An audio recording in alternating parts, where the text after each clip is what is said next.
Guys, so this has been brought to my attention a lot of times, and a lot of my close acquaintances have always asked me to talk about this. Um, that this sort of resentment and hatred against Indians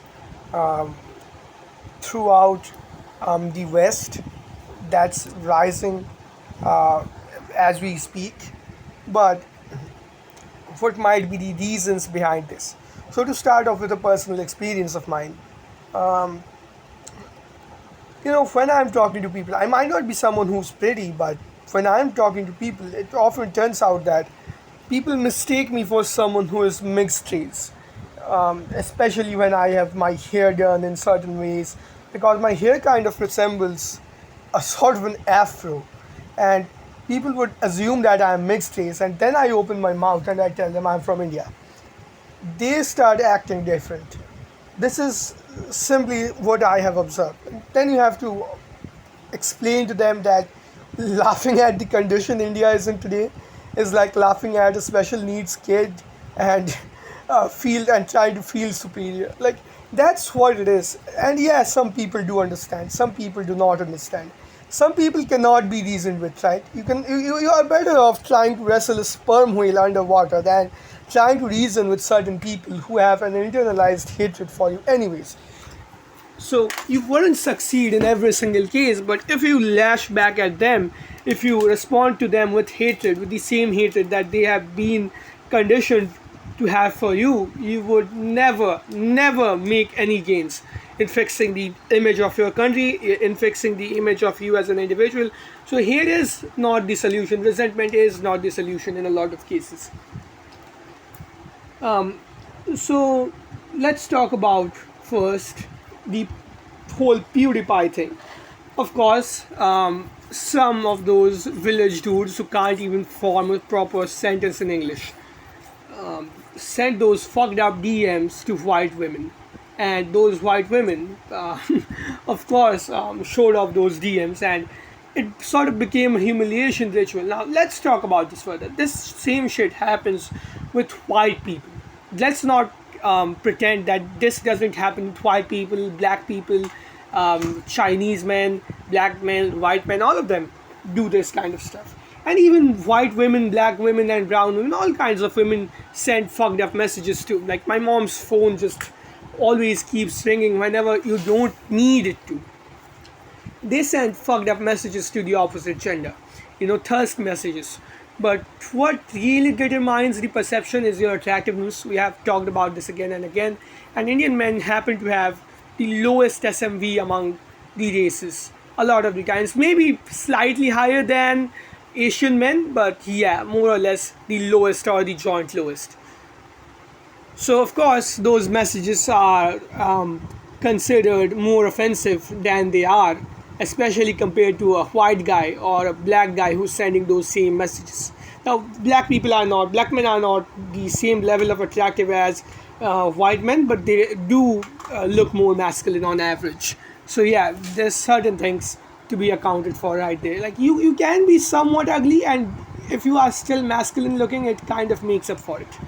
Um,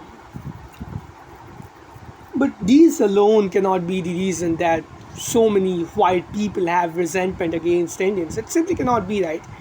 We often talk about all of those effects of looks on our daily life. Now let's talk about specifically the West. In the West, because women can now make a livelihood of their own due to 20th century inventions which have made the workplace more safe, more stable, women are now choosing based on criteria which most men do not fill. Most men are not 6 feet tall. Most men are not in the top 5 percentile of looks. Of course, these men get deselected, and this shows up in the birth rates. The birth rates have fallen off because young women don't want to have children with most young men like they did in the past because they had to rely on the resources of said young men. What further accelerates this is not just the West has a problem with creating the next generation of workers, they have a problem with creating more workers in the current generation, right? You have young men who are rejected bitching out of the workforce because they have no incentive to work, and they understand that no matter what they do, it's not going to be enough. You have these many needs for that same very reason, for that very same reason, right? So what happens is places like India, in spite of all of their problems, they do have relatively robust education systems. You have entrance examinations which 2 million, 3 million aspirants attempt. And due to the lack of infrastructure that India has, India can only employ, and the government can only support the top 50, 60,000 out of those millions who attempt those examinations. So you have hundreds of thousands, possibly up to a million Indians every year who are qualified to apply for jobs, but they don't get the jobs that they actually want.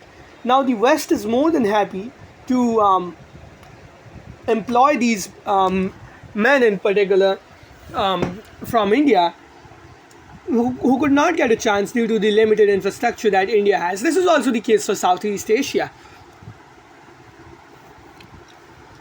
So those vacant jobs are filled by foreigners in the West, those by Indians, by Middle Eastern people, by Southeast Asians, and that creates a sort of resentment against brown people. They feel like their jobs are being stolen by the brown people. Brother, it's not the brown men who are stealing your jobs.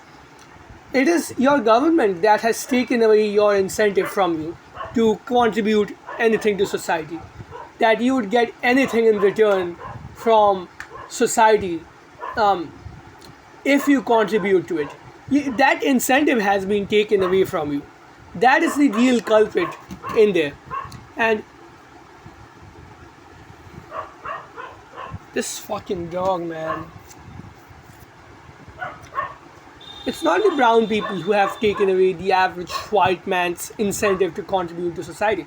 Think of Western imperialist governments. They attacked and conquered places in far off lands. Now, up until that was alright, but what these governments did was they disproportionately let those conquered places by themselves. They took away resources from those places and developed their own countries.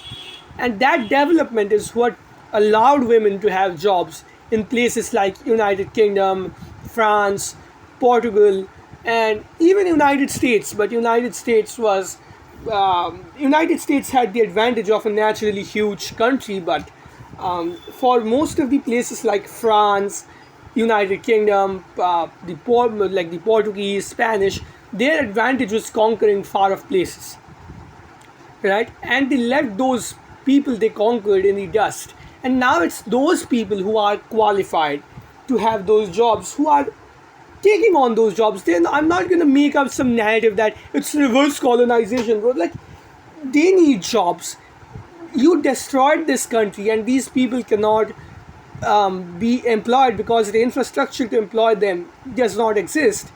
Additionally, you developed your country so much, like you opened up your mind so much, your brain fell out. That's what happened.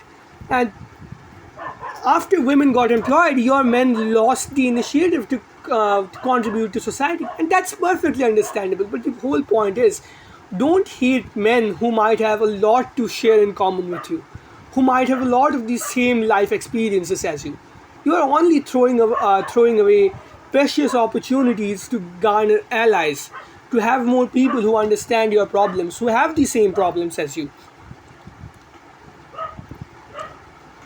One of my subscribers rightly mentioned in one of the comments that as he started talking to more and more people, he realized that there's not much of a difference in how we are as human beings. We don't really have different needs in life either. It's just that most of us are not born with the right cards dealt with us to have those needs fulfilled easily or sufficiently. So see you guys in the next one, and up until then, know your place in life and act accordingly.